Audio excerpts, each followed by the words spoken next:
मूंगफली की फसल में जड़ी बूटियों की तल्फी कैसे मुमकिन है?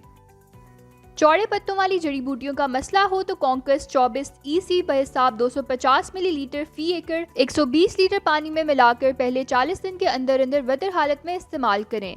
ये मूंगफली की फसल पर काफी हद तक महफूज है।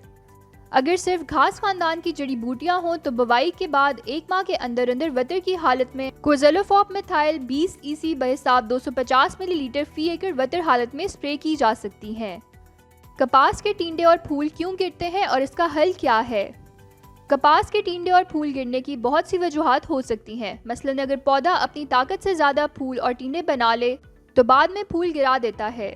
इसी तरह अगर फसल को खुराक की कमी हो तो इस सूरत में भी पौधा फूल या टिंडे गिरा देता है। इसकी एक वजह दर्जा हरारत में इजाफा होना भी है। इसके अलावा ज़्यादा जड़ी बूटियों का उगाव और कीड़ों के हमलों की वजह से भी पौधा फूल और टिंडे गिराने लगता है।